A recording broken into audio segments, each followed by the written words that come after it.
There's abundant evidence that shows that ESG, or what we call institutional stakeholder capitalism, is a poor financial performer. And maybe ESG investors know that, and they don't mind because they care about promoting ESG goals, even at the expense of some measure of profit. But if that is the metric of ESG investors, then ESG fails there as well. A growing chorus on the left complains that ESG is just a way to cloak classic corporate greed with good feelings without actually producing any good deeds. Figures ranging from a British hedge fund investor, Christopher Hohn, and our favorite congresswoman from the Bronx, AOC, have argued that ESG doesn't really produce the doing good results that the corporate executives claim. And it turns out research supports that view. One paper from the European Corporate Governance Institute found that companies whose assets were held by ESG investors fared no better on ESG metrics over time. And another study by researchers at Columbia University and the London School of Economics found that the companies in the ESG portfolios studied actually had worse compliance records for both labor and environmental regulations, and they found that those underperforming companies did not improve their compliance as a result of ESG investing. So let's connect the dots. Investors appear willing to sacrifice financial performance for the woke morality claims of ESG investing, yet credible evidence seems to suggest that ESG investing does not actually advance woke morality claims in the real world. In short, ESG is a failure all the way around. Or is it?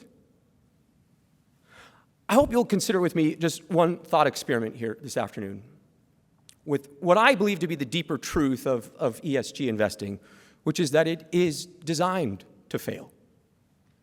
When he left his post at BlackRock's first global chief investment officer for sustainable investing, Tariq Fancy wrote about the future of ESG. He's sort of considered the prophet on the left. Fancy agrees with activists like AOC and Christopher Hohn that ESG is actually making matters worse from the perspective of the woke literati, because it is leading the world into a, quote, dangerous mirage, craftily greenwashing the economic system and delaying overdue systemic solutions. Fancy's point is that ESG is persuading woke investors that their woke goals can be achieved by clever investing in the free market to advance those goals, when in reality, the only thing that can achieve those goals, as Fancy says, we learned this from COVID-19, is a systemic solution. So it's my claim that what we're watching now is the left moving en masse against ESG, just as the conservative movement is waking up to the reality of ESG. And why are they moving against it? Precisely because its failures provide compelling evidence that the clever investment through the mechanism of the market cannot produce the solutions that the left believes are needed to stop the rise of the oceans or undo systemic racism. The left will tell us that what is needed is government regulation and control. And in its full maturation, ESG will end with companies under the thumb of government regulators. When the so-called market fails to bow to the views of woke investors, as reflected in ESG standards, the left will claim it has simply no choice but to use the power of government to enforce those standards directly, to enact them into our laws. Now, we often associate the word greed with an appetite for wealth.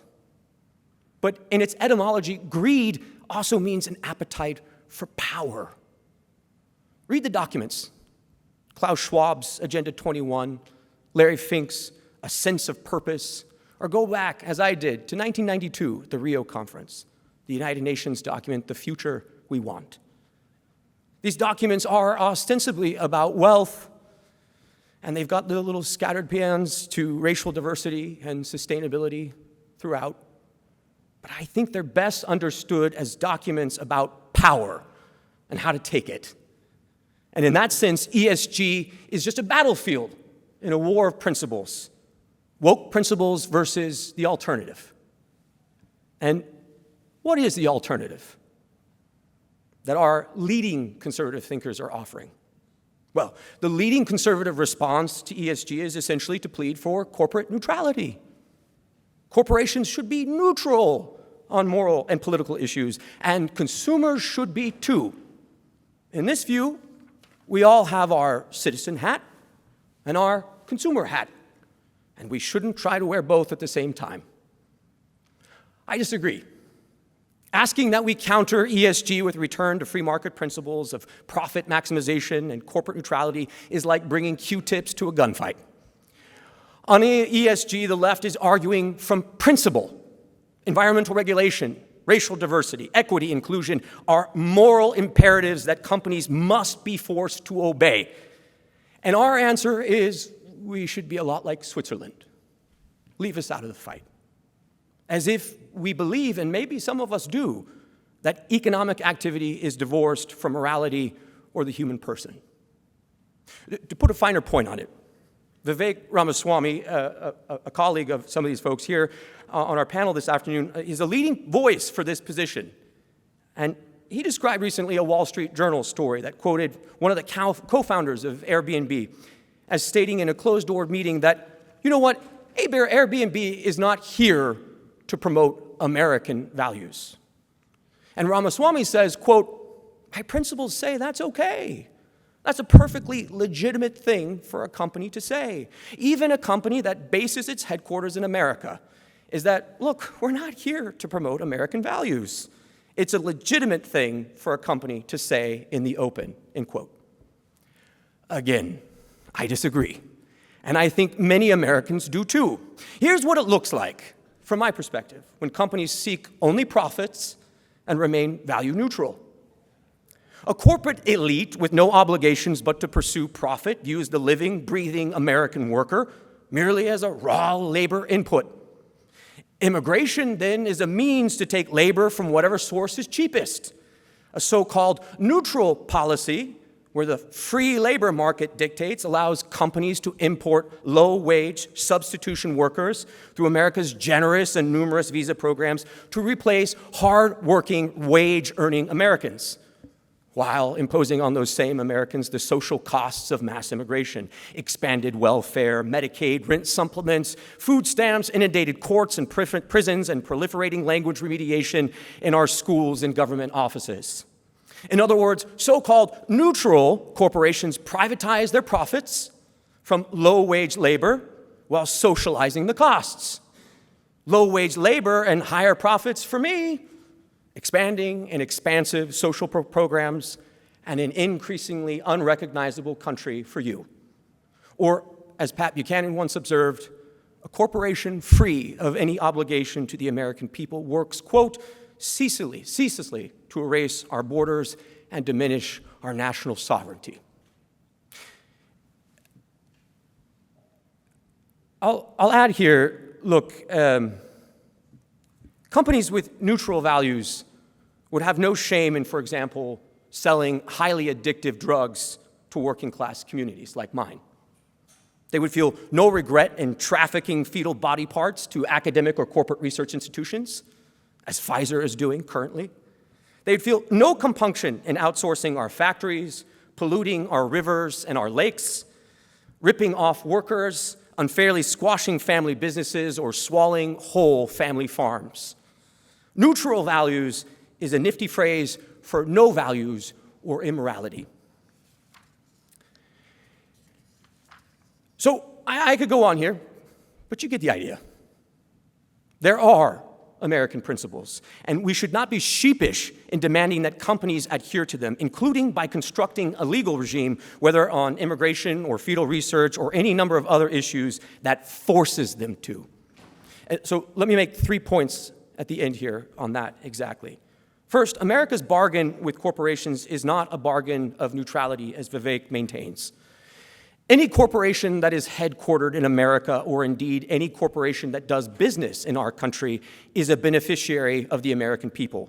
It is our rule of law, our social stability, our form of neutral adjudication, our anti-corruption laws, our freedom of contract enshrined in the Constitution, our American principles that benefit the corporate enterprise. Yes, even Airbnb's corporate enterprise. And because corporations eagerly accept this gratuity, look at all the companies incorporated in Delaware, that they accept this gratuity from the American people, they should expect to incur obligations to the American people as well. Second, as was mentioned a moment ago, states have the leading role here. It is states that incorporate businesses. States have the ability to set policy. And through the natural demographic sorting process that is already underway in this country, states have the greatest ability to espouse conservative principles. Now, not every state, but conservative states. Our host here in Florida, as Andy mentioned, Governor DeSantis, has already pointed the way. No state has been more aggressive than Florida in enacting conservative principles into law and demanding that corporations follow them, enacting protections for employees from the excretions of diversity, equity, and inclusion, protecting children from sexualization at school, and refusing to shelter corporations, no matter how big, like the House of Mouse, who don't like it. This is fighting principle with principle. This is understanding the war for what it is and meeting the left with a counterinsurgency of our own. Third, as anticipating an objection, I want to be honest, we're probably not going to win. The left controls nearly every institution in this country, and they'll bring enormous pressure to bear against our principles and in favor of their own woke ones. But let's remember the reason why the left controls most of our cultural and social edifices.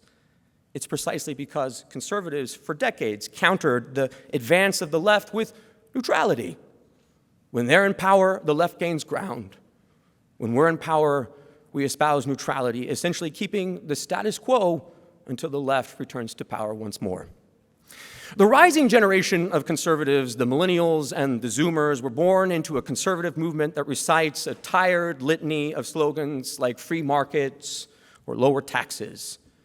And in some way, the success of the American corporate economy blinded conservatives to our nation's cultural decay and our increasing social degeneracy. And no wonder.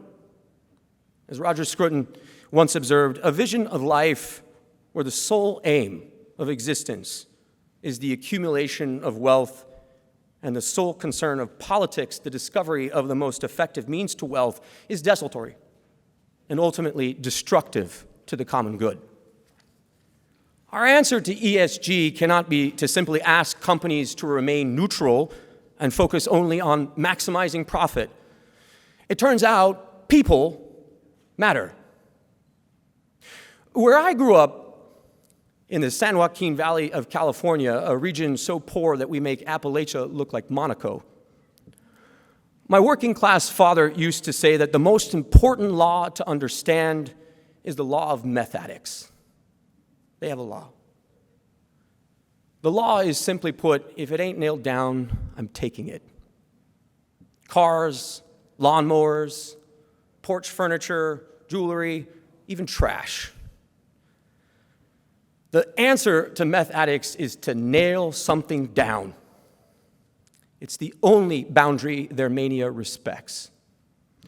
So too, for conservatives in our conflict with the left. We must nail things down. We must stake a principle beyond mere neutrality and be prepared to fight for it. Thank you.